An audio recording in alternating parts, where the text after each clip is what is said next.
¿Y si te dijera que hay una tela que mantiene como una huella la imagen de un hombre clavado en la madera? ¿La mirarías con fe o con escepticismo?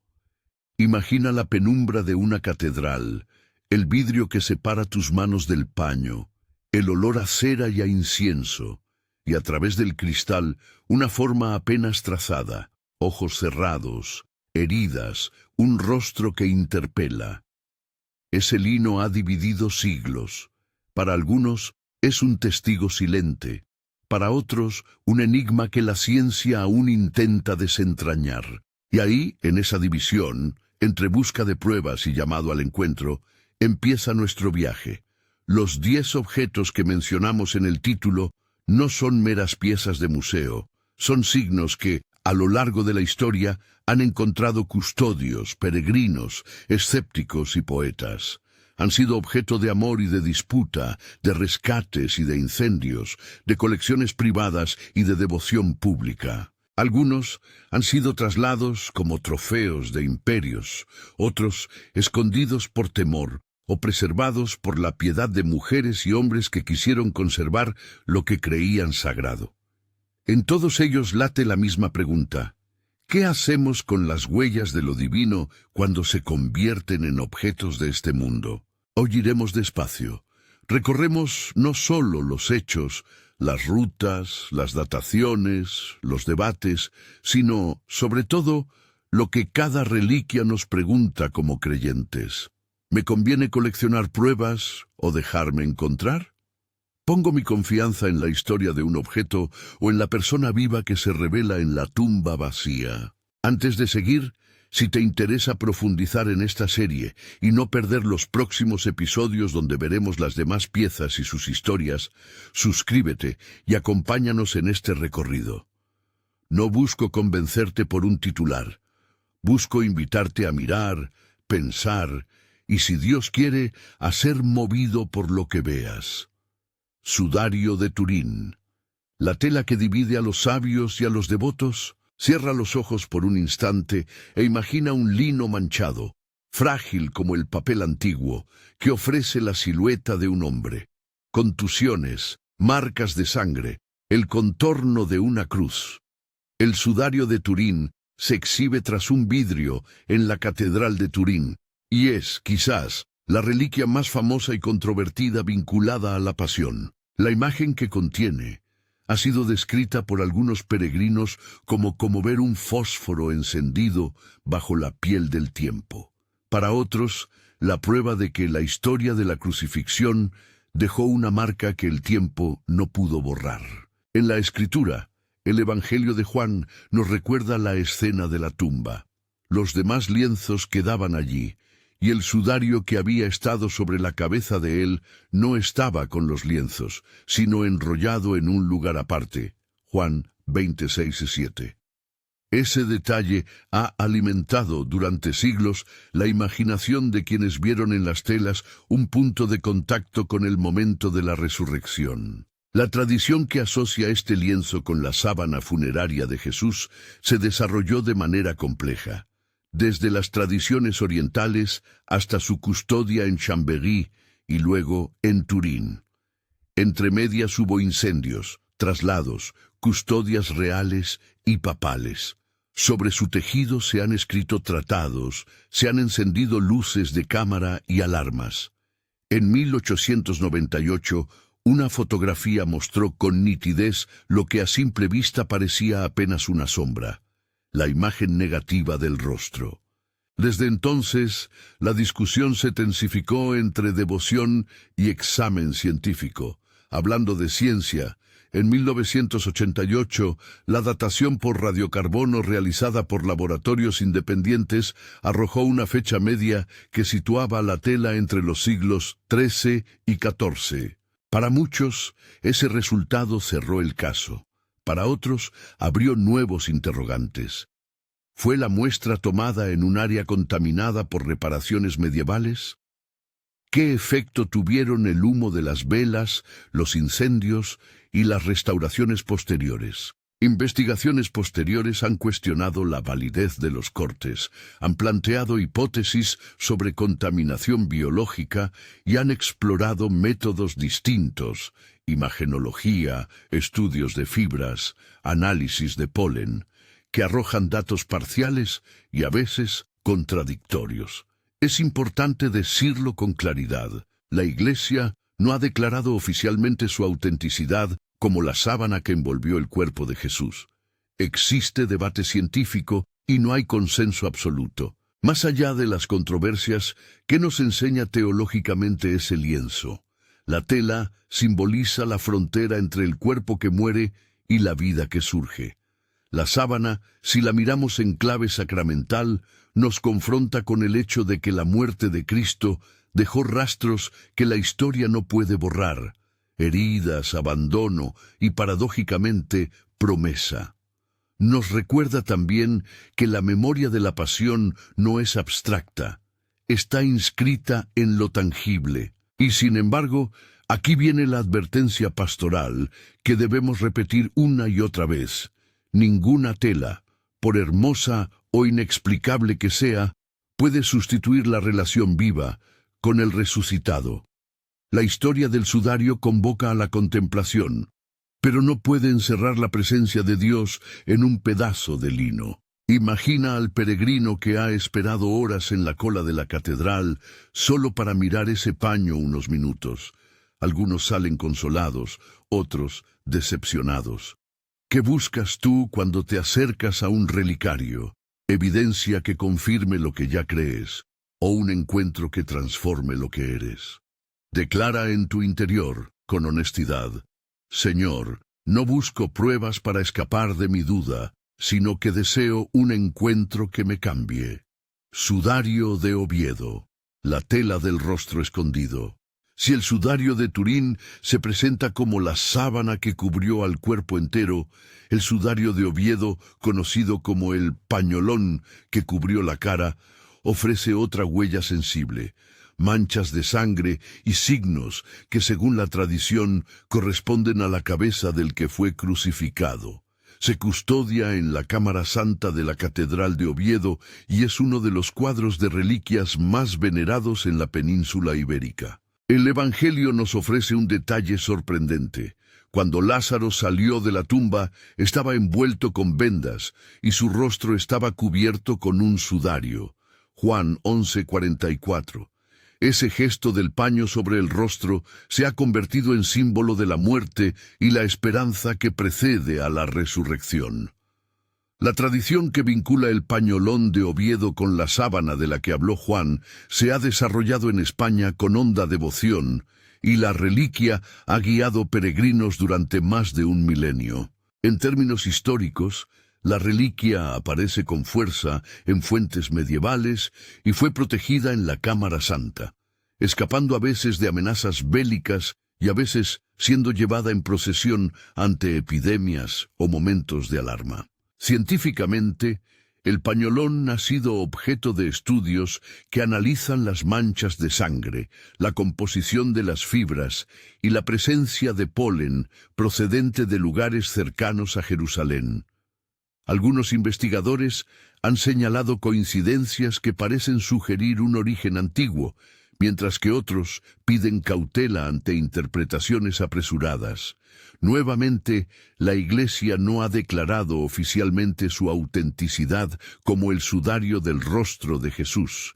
Existe debate y variadas lecturas. La riqueza teológica del pañolón reside en su cercanía íntima.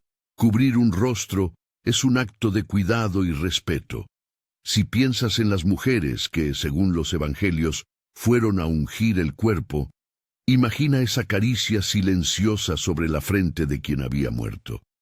El sudario de Oviedo nos dice algo sobre la ternura en medio del dolor. Nos pregunta si somos capaces, hoy, de acercarnos a los heridos con esa misma delicadeza, o si preferimos mantenernos a distancia, discutiendo sobre autenticidades, mientras la sangre de tantos sigue seca en el olvido. Una mujer que visitó la Cámara Santa me contó, con la voz quebrada, que al inclinarse frente al relicario no encontró respuestas científicas, pero sí un motivo para recomenzar. Vi la tela como quien toca la tristeza del mundo y la ofrece al Señor. Salí con valentía para perdonar. Eso es lo que las reliquias pueden hacer cuando no se transforman en ídolos. Señalar hacia una respuesta que el corazón sabe dar. Túnica sin costura de Treveris. El tejido de la unidad. En el Evangelio según Juan se lee una descripción casi mínima, pero con intención profunda. Los soldados no quisieron rasgar la túnica porque era tejida toda de una pieza. Juan 19:23. Esa túnica sin costura, un símbolo de la integridad del cuerpo del Señor, se convirtió en objeto de devoción. En la Catedral de Treveris, en Alemania, se conserva una prenda que la tradición identifica con esa túnica. Una pieza larga, sencilla, tejida en un momento en que los tejidos sin costura eran raros y valorados. La prenda, a lo largo de la historia, ha sido centro de veneración, procesiones y relatos de protección durante guerras. Algunos emperadores y obispos la cuidaron como un signo de legitimidad espiritual y política. Poseer la túnica era, en cierto modo, custodiar una continuidad que vinculaba el poder temporal con la memoria de la pasión. ¿Qué dice la ciencia? Los estudios textilológicos pueden indicar técnicas de tejido y reparar indicios de costuras o remiendos, pero para datar con precisión una prenda sometida a restauraciones prolongadas es difícil obtener un veredicto categórico. Algunos análisis muestran matices compatibles con antigüedad, otros señalan intervenciones medievales. Como en los casos anteriores, la Iglesia no ha emitido una declaración definitiva sobre su autenticidad. Aquí, más que en otros ejemplos, la prenda actúa como símbolo de unidad, una túnica sin costura que traduce, simbólicamente, la idea de un cuerpo que no es fracturado por la corrupción del poder ni por la violencia gratuita. Teológicamente, la túnica nos interpela en clave eclesial. El ministerio cristiano está llamado a promover la unidad, no la fragmentación, a ser tejido comunitario, no simple sumatoria de piezas. Buscamos, en nuestras comunidades, remendar las divisiones o exhibirlas como trofeos de identidad. ¿Nos vestimos con la humildad del que se sabe perteneciente a un cuerpo más grande? Declaración breve para el corazón. Señor, ayúdame a ser prenda de unión, no bandera de separación. Estas palabras no son un encantamiento, son un deseo que, pronunciado con fe, puede orientar acciones concretas, reconciliar una relación rota, trabajar por la unidad en la iglesia local, dejar de lamentar en privado lo que podemos convertir en reconciliación pública. Santo Cáliz de Valencia. La copa que recuerda la última cena. La imagen es sencilla, una copa humilde, usada para compartir vino, que a lo largo de los siglos pasó de mesa en mesa hasta convertirse en reliquia reverenciada. En la Catedral de Valencia se custodia un cáliz que la tradición vincula con la copa usada por Jesús en la última cena, el mismo acto que instituyó la Eucaristía, Lucas 22:20. Para los católicos y muchos cristianos, la Eucaristía es memoria y presencia. El cáliz, como objeto simbólico, sostiene esa memoria. La historia del cáliz valenciano es de largo recorrido. Llegadas desde Oriente, supuestas custodias en manos de nobles y obispos, usos litúrgicos y, en tiempos más recientes, análisis que intentaron trazar su procedencia. Hay quienes reconocen en el cáliz elementos que podrían remontar a contextos antiguos. Otros plantean que corresponde a un vaso del período medieval tardío. La Iglesia guarda y permite la veneración del cáliz en Valencia. Sin embargo, debemos ser precisos. La Iglesia no ha declarado oficialmente que este cáliz sea el que usó Jesús en la última cena.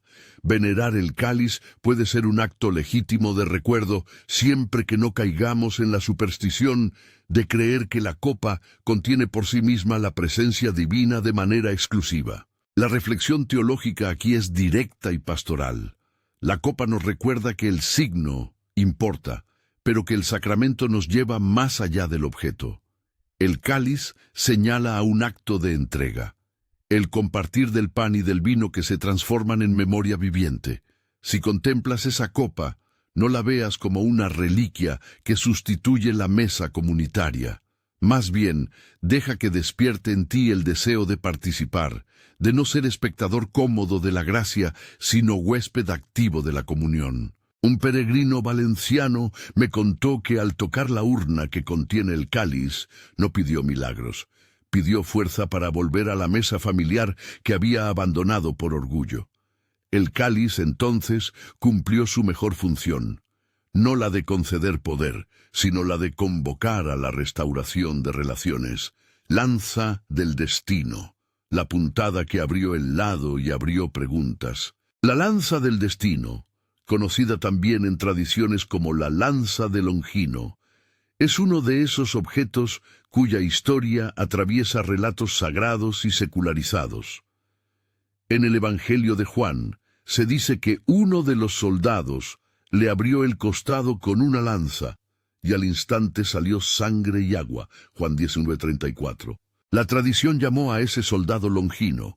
Con el tiempo, su arma se transformó en reliquia, asociada con milagros, con linajes y con el simbolismo del costado abierto, por donde brotó el don de la misericordia. La lanza ha pasado por manos de emperadores y conquistadores, ha sido objeto de rivalidades y preciada como pieza de poder por quienes creían que conferiría autoridad a su poseedor. Se dice que reinas y reinos la reservaron y la llevaron consigo en campañas, y que su posesión legitimaba reinados. Desde el punto de vista histórico, varias lanzas han sido presentadas como la verdadera lanza de Longino. Algunas se conservan en tesoros imperiales, otras están en iglesias y museos. Esto no es sorprendente. La antigüedad produce fragmentos, y el deseo humano es concluir historias completas donde quizás solo existan retazos.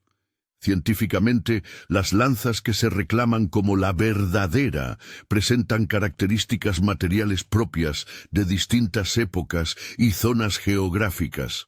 Algunas podrían corresponder a puntas de lanza de la época romana, otras a manufacturas posteriores. La Iglesia, una vez más, no ha hecho una declaración oficial que identifique de modo incontrastable cuál, si alguna, sería la auténtica lanza citada por Juan. Hay, además, que distinguir entre veneración y eficacia mágica.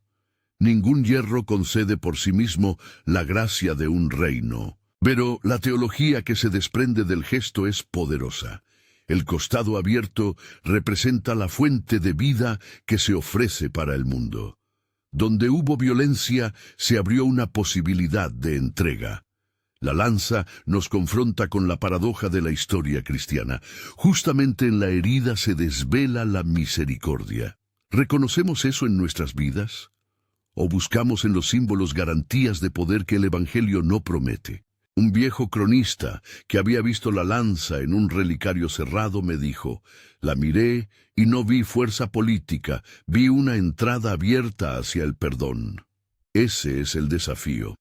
No buscar en la reliquia un talismán para la ambición, sino un llamado a dejar que las heridas propias sean lugares de compasión. Aquí conviene recordar que muchos objetos relacionados con la pasión han sido usados por reyes como talismanes.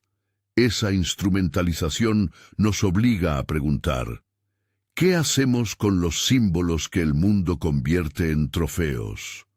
Transición hacia lo que sigue. Hemos tocado ya telas que cubrieron y telas que descubren. Hemos visto una túnica que habla de unidad, una copa que convoca a la mesa y una lanza que señala cómo la violencia puede abrir paso a la misericordia. Cada pieza tiene su ruta trazada por la mano humana, de peregrinos, reyes, obispos, y por la historia misma que a veces ha querido ocultar, atesorar o exhibir. Aún quedan reliquias que nos llevarán por caminos tan variados como la piedra donde ungieron el cuerpo, las escaleras que subieron los clavos y la corona que coronó con espinas. Y hay un hilo que atraviesa todo esto: el peligro de confundir el símbolo con la presencia y la oportunidad de dejar que los objetos nos devuelvan a la relación primera con Cristo vivo. Antes de seguir, haz una pausa interior. Pregúntate, ¿qué buscas cuando te aproximas a un relicario? Prueba que calme tu intelecto, consuelo que alivie tu pena o un llamado para vivir de otra manera. Guarda esa respuesta en silencio. En lo que sigue, iremos a lugares concretos. Veremos la escala santa, la piedra de la unción, la corona de espinas, fragmentos de la vera cruz y los clavos que atravesaron la madera. Algunos te conmoverán, otros te pondrán en guardia. Algunos podrían, en el lenguaje del título, parecer reliquias que el mundo intentó ocultar en cofres y vaults, pero muchas veces lo que estuvo oculto no fue un complot, sino la protección ante el miedo, la devoción secreta o el traslado por circunstancias bélicas. Permanece atento. La siguiente escena nos llevará a Roma, a una escalera que todavía conserva el polvo de un paso que muchos creen haber subido el propio Señor. Allí, entre mármol y susurros, la historia y la fe chocan de nuevo y nos piden una respuesta que no podremos posponer. Scala Santa, los escalones que llevan la memoria de un juicio. Imagínate una escalera de mármol cubierta por maderas gastadas por rodillas que se han doblado durante siglos. El rumor de respiraciones contenidas, el roce de telas, el brillo tenue de velas que delinean huellas invisibles. Así se presenta la Scala Santa en Roma, una escalera que, según la tradición, habría sido la que Jesús subió hacia el tribunal de Pilato. Hoy conserva la memoria de ese paso en la piedad de los peregrinos que desde la Edad Media han querido reproducir aquel camino de dolor y coraje. Los evangelios relatan en términos breves y contundentes la entrega de Jesús ante las autoridades. Es llevado ante el gobernador, presentado y sentenciado. Cefe, Mateo 27, Marcos 15, Lucas 23, Juan 18, 19. La tradición que atribuye a la Scala Santa su vínculo con el juicio parte de relatos desarrollados en los primeros siglos, y fue Santa Elena quien, según la crónica cristiana, trajo varias piezas de Tierra Santa a Roma en el siglo IV. Entre ellas, la escalera que habría conducido al pretorio se colocó entonces en el palacio papal, adquiriendo el carácter de punto de contacto entre la pasión y la liturgia de la ciudad eterna. Históricamente, la Scala Santa ha conocido momentos de protección y exposición. Se cubrió con planchas de madera para preservar el mármol. Se aseguró ante saqueos y se convirtió en objeto de devoción pública y privada. Los peregrinos suben de rodillas, no para invocar poderes mágicos, sino para meditar en la exigencia del seguimiento. El cuerpo que subió esos peldaños lo hizo con una aceptación que para los creyentes traduce obediencia hasta la cruz. Sin embargo, el dato histórico exacto, si aquellos escalones fueron verdaderamente los del pretorio de Jerusalén, pertenece al terreno de la tradición más que al de la certeza arqueológica. La Iglesia no ha declarado oficialmente la autenticidad en términos absolutos. En términos teológicos, la Scala Santa funciona como metáfora del juicio que todos enfrentamos.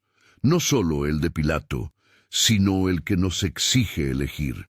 Cada peldaño es un llamado a reconocer nuestros propios juicios interiores, las acusaciones que nos paralizan, las excusas con las que justificamos la indiferencia. La escalera no santifica por su piedra, santifica en la medida en que nos conduce a la memoria de un rostro que permaneció sereno frente al conflicto y la injusticia. Piensa en tu propia vida. ¿Qué escalones rehuyes subir por miedo a ser juzgado o por orgullo? Declara con honestidad: Señor, muéstrame los peldaños que evito. No se trata de una oración que asegure un milagro instantáneo. Es una entrega que pide paso a paso de transformación. Y si alguna vez te arrodillas frente a una escalera sagrada, no lo hagas como quien busca señal exterior, sino como quien acepta la disciplina interior de convertirse lentamente en persona que carga la cruz con responsabilidad y amor. Piedra de la unción. La roca que escuchó la caricia de manos afligidas, en el corazón de la Basílica del Santo Sepulcro, bajo el brillo de lámparas orientales y el murmullo continuo de plegarias, reposa la piedra de la unción, un losa sobre la que la tradición sitúa el lugar donde el cuerpo de Jesús fue preparado para el entierro. Cierra los ojos e imagina las manos de las mujeres que vinieron con aromas, la textura del ungüento y el peso de la despedida. Es una imagen íntima. No es majestuosidad palaciega, sino namorada ternura frente a la pérdida. El Evangelio de Juan precisa que Nicodemo y José de Arimatea trajeron ungüentos y envolvieron el cuerpo con especias. Juan 19:38-40. Esa escena alimenta la memoria del lugar de la unción. A lo largo de los siglos, peregrinos han besado la piedra, han dejado pequeños papeles con intenciones y han sentido, según testimonios, un alivio que no siempre se explica por la emoción. La piedra ha sido acogida por custodios de distintas confesiones que comparten la responsabilidad de su cuidado. Por eso su presencia en el Santo Sepulcro tiene también un peso ecuménico significativo. Desde la perspectiva histórica y arqueológica, el Santo Sepulcro es un mosaico de testimonios, estructuras superpuestas, reformas, conquistas y reconstrucciones han alterado el paisaje original. La piedra de la unción, como objeto concreto, aparece en la devoción cristiana antigua, pero su identidad precisa respecto a las acciones descritas por los evangelios es materia de tradición y estudio. La Iglesia no ha hecho una declaración única que identifique la piedra con una certeza absoluta del pasado. Existen hipótesis y lecturas, pero también reservas necesarias. Teológicamente, sin embargo, la imagen de la unción nos lleva al corazón sacramental, el cuidado y la atención a los que sufren. La piedra no es un talismán que confiera presencia exclusiva, es un recordatorio del gesto humano que acompaña al que muere. Nos interpela a nosotros que vivimos, con qué delicadeza acompañamos las pérdidas ajenas. Somos capaces de ungir las heridas del otro con presencia en lugar de ideas. Para muchos peregrinos, el efecto de la piedra no estuvo en una comprobación histórica, sino en el llamado a practicar la compasión. Una mujer joven me compartió que frente a la losa entendió la necesidad de buscar reconciliación con su padre en el lecho de enfermedad. No recibió una señal visible, sino un empujón que la hizo levantar el teléfono y decir lo que debía. Ahí está la mejor función de tales lugares: provocar acciones que curan relaciones, no coleccionar respuestas que aplacen la responsabilidad. Corona de espinas. El círculo de dolor que coronó la soberanía invertida piensa en la rudeza de la madera, en el filo afilado de una espina clavada por una mano que quiso burlarse de un rey sin trono. La corona de espinas, la que la tradición asocia con la humillación sufrida por Cristo en el camino hacia la cruz, ha sido objeto de veneración y de disputas. La reliquia más célebre estuvo durante mucho tiempo en la Sainte-Chapelle de París, y hoy se custodia en parte en el Tesoro de Notre-Dame. Fue traída a Occidente por San Luis IX, rey de Francia, en el siglo XIII, tras adquirirla en Constantinopla. Los evangelios narran el gesto cruel. Los soldados se burlaron del prisionero vistiéndolo de púrpura, colocándole una corona de espinas y un bastón, y se burlaron de su realeza.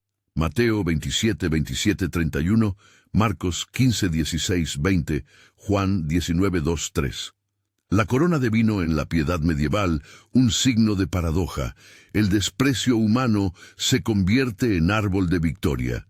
San Luis, gobernante piadoso, encargó la construcción de un oratorio, Sainte-Chapelle, para albergar reliquias de la pasión, entre ellas la corona. A lo largo de los siglos fue trasladada, protegida durante guerras y expuesta a la devoción popular.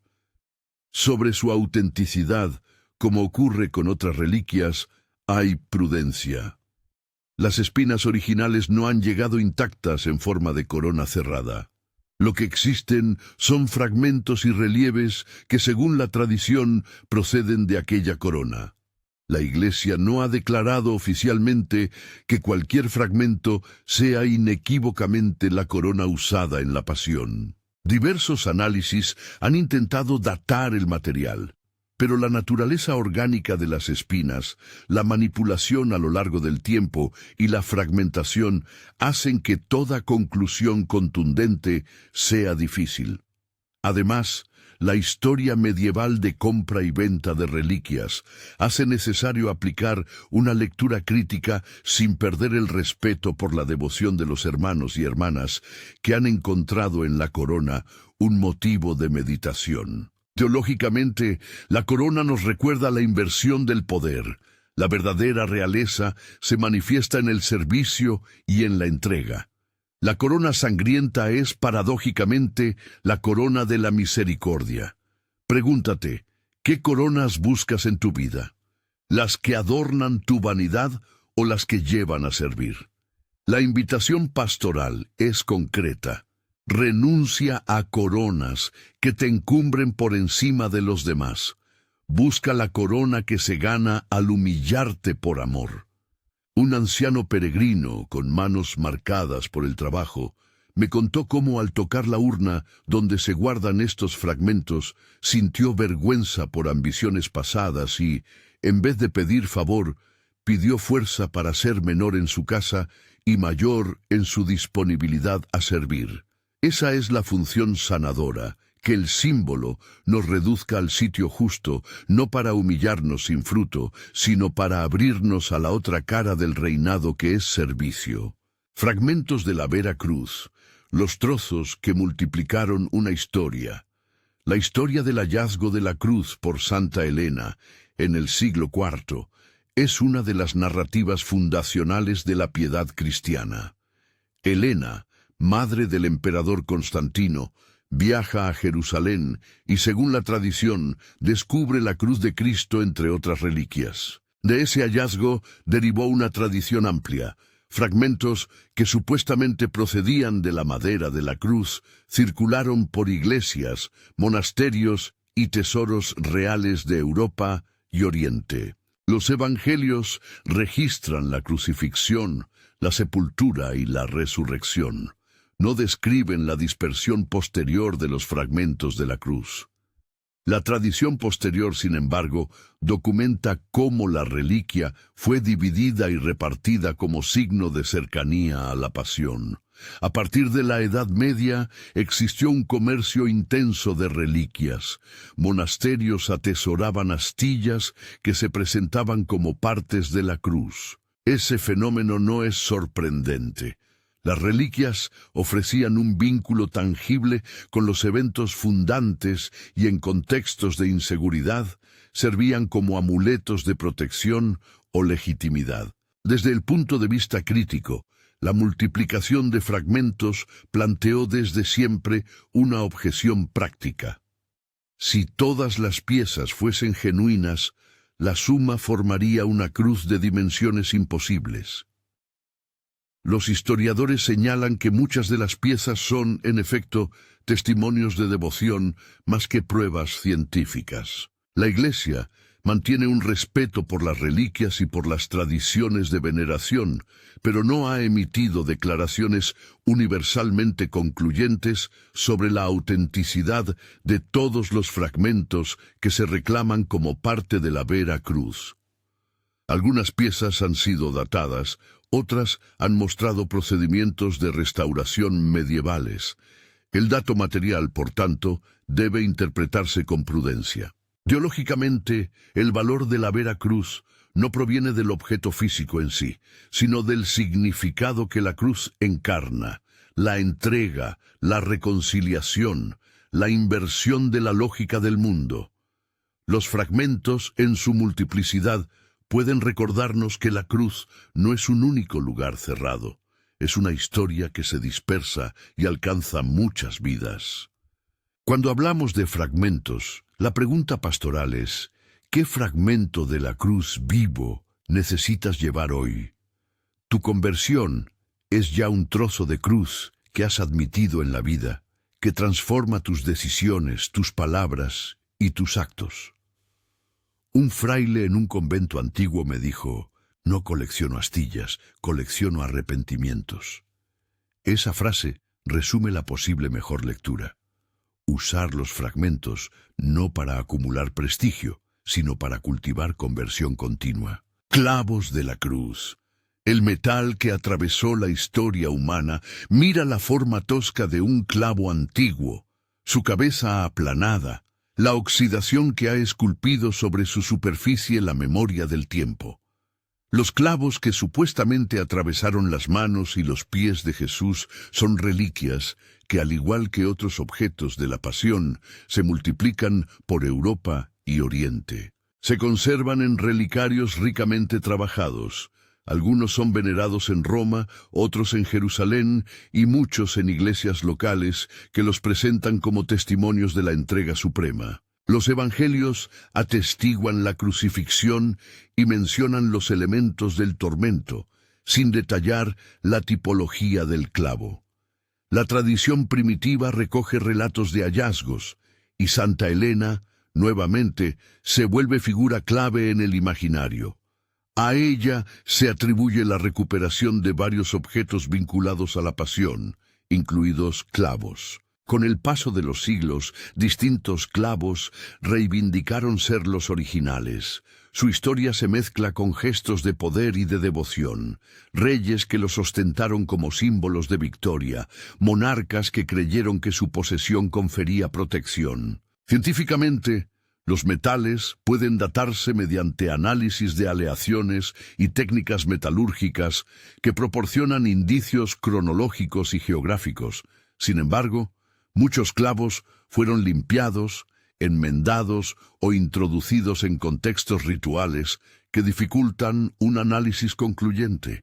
Además, la mera coincidencia de que un clavo sea antiguo no basta para comprobar que atravesó la carne de Jesús. La Iglesia no ha declarado oficialmente la autenticidad singular de ninguno de los clavos que se reclaman ampliamente. Existe un reconocimiento de la importancia simbólica, pero también una prudente distancia científica frente a afirmaciones categóricas. La reflexión teológica alrededor de los clavos es, sin embargo, nítida. El metal remite a lo que atraviesa la existencia humana, el dolor, la injusticia, la realidad del sufrimiento, y al mismo tiempo señala el punto donde la gracia se hace efectiva para el perdón.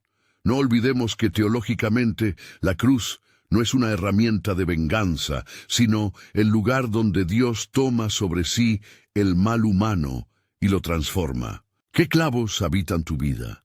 ¿Qué dolores te atraviesan que reclaman ser ofrecidos no para justificar amarguras, sino para ser instrumentos de compasión y cambio? Una mujer mayor en una parroquia de barrio me mostró una medalla con un pequeño clavo incrustado. No esperaba curación instantánea, sino que al mirarlo cada mañana recordaba que la fidelidad a su esposo enfermo era llamada a ser perseverante. El clavo cumplía entonces la función más honda, recordarle que la santidad cotidiana se gesta en fidelidades pequeñas y dolorosas. Pausa para la decisión interior, preguntando al corazón: hasta aquí hemos caminado por telas, maderas, metales y piedras. Hemos visto objetos que la historia ha movido de manos de reyes a vitrinas de catedrales. Hemos escuchado testimonios que hablan de consuelo y hemos señalado debates científicos que insisten en la prudencia. En medio de este paisaje, el oyente es convocado a una pregunta decisiva que no hace ruido. ¿Qué buscas ante estos restos de la pasión? ¿Quedas anclado en la admiración sin cambio, en la curiosidad académica que nunca desemboca en vida o en la entrega que transforma tu conducta? Toma un momento para afirmar en tu pecho, en voz baja o en silencio: no buscaré en los objetos la seguridad que solo tú puedes dar. Si he usado reliquias para reforzar orgullo o temor, conviérteme. Esa breve declaración no es una fórmula mágica, es el primer paso de una conversión que pide actos concretos, reconciliaciones, servicio, atención a los pobres, una liturgia de perdón en la casa propia. Mantén esa respuesta guardada como brújula. En lo que sigue, sintetizaremos lo que estos 10 objetos juntos nos exigen. Clímax teológico. Una sola historia que atraviesa 10 objetos. Hemos recorrido telas que cubrieron y telas que descubren. Hemos pasado por la copa de la última cena y por la lanza que abrió el costado. Subimos peldaños, tocamos piedra y nos acercamos a coronas y clavos. Aunque cada pieza tiene una historia propia, a veces compleja, a veces fragmentaria, las 10 en conjunto traman un único relato. El de un Dios que entra en la vulnerabilidad humana hasta el extremo y que desde esa entrega inaugura la posibilidad de vida nueva. No se trata de afirmar la autenticidad material como punto final de la fe, tampoco de desdeñar la tradición que ha guardado estas piezas como lugares de memoria. La tensión entre evidencia y devoción está en el corazón mismo del cristianismo vivido. Dios actúa en la historia, y la historia lleva marcas. Pero la fe cristiana no se reduce a objetos, se centra en la verdad más radical: la tumba está vacía. Si la resurrección de Cristo no fuera real, todas las reliquias del mundo serían meros testimonios de dolor. Si la resurrección es verdadera, ninguna reliquia puede contener completamente a aquel que vive. El peligro que queremos evitar es claro: convertir símbolos en ídolos. El mundo, en distintos momentos, ha escondido reliquias, no siempre por afán conspirativo, sino por miedo, por codicia, por deseo de legitimación. Poner una pieza detrás de un vidrio no convierte lo histórico en divino. Lo que hace de estos objetos lugares de gracia es la manera en que nos conducen a la entrega transformadora. Arrepentimiento, comunión real y una vida crucificada y resucitada con Cristo. Entonces, la pregunta operativa para cada uno de nosotros: ¿qué reacción provocan en ti estas piezas? ¿Admiración pasiva, curiosidad que no cambia decisiones o entrega que altera el rumbo de tus días? La respuesta no es teórica, se manifiesta en acciones. Reconciliar una relación rota, servir en un comedor, confesar aquello que encubre la libertad, acudir a la Eucaristía con corazón contrito. No es la reliquia la que salva, es el encuentro con aquel que la reliquia apunta. Aplicaciones prácticas: cómo vivir crucificados y resucitados. Permíteme señalar pasos concretos que brotan de este recorrido y que puedes tomar desde hoy. Primero, practica la memoria con humildad. Acompañar la historia con lectura y oración sin buscar en ella certificados de falsedad o autenticidad que anulen la experiencia espiritual. Ser honesto intelectualmente es compatible con ser devoto. Segundo, evita la idolatría. No pongas tu confianza en objetos como si ellos por sí mismos garantizaran bendición. Si sientes tentación de convertir una pieza en amuleto, detente y reubica la devoción hacia la persona a la que ese signo apunta. Tercero, deja que las reliquias te llamen a actos concretos de misericordia. Si la piedra de la unción te mueve a la ternura, busca hoy a alguien que necesite consuelo. Si la corona de espinas te recuerda que la realeza se ejerce sirviendo, haz un gesto de servicio desinteresado a quienes te rodean. Cuarto, preserva la unidad de la Iglesia. La túnica sin costura nos recuerda que la comunidad ha de ser tejido y no trinchera. Busca reconciliar aquello que divides. Si hay ofensas pendientes, comienza el proceso de reparación. Quinto, acompaña la ciencia con oración. No te escandalices por la duda. La fe madura cuando puede dialogar con la razón. La falta de consenso científico no debe ser excusa para la cerradez, ni la certeza científica para suplantar la experiencia de encuentro. Conclusión pastoral. La tumba vacía como última palabra. Al final del día, después de ver telas, lascas de madera, hierro y piedra, queda una palabra que eclipsa todo: la tumba vacía. El cristianismo no se funda en reliquias, sino en la resurrección. Las piezas de la pasión nos ayudan a recordar, a conmovernos, a acercarnos, pero nunca deben robarnos la centralidad del acontecimiento. Cristo vive.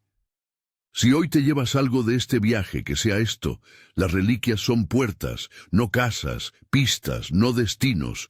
Cumplen su mejor función cuando nos devuelven a la mesa, a la oración, al servicio, al perdón. Y si alguna vez dudas entre contemplar y actuar, elige actuar. La fe que no transforma el comportamiento es una fe incompleta.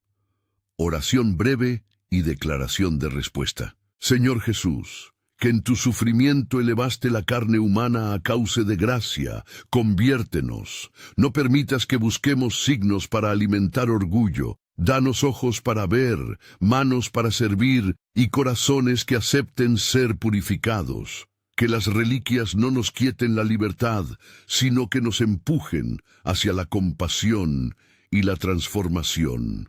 En tu nombre. Amén. Si este viaje te ha tocado, compártelo con alguien que necesite recordar que la fe busca relación antes que reliquia. Ven a la comunidad, comparte una mesa, comparte una confesión, comparte un gesto de amor. Suscríbete para seguir acompañándonos en este recorrido y, si puedes, visita con humildad los lugares que mencionamos. Hazlo con escucha, con estudio y con un corazón dispuesto a cambiar.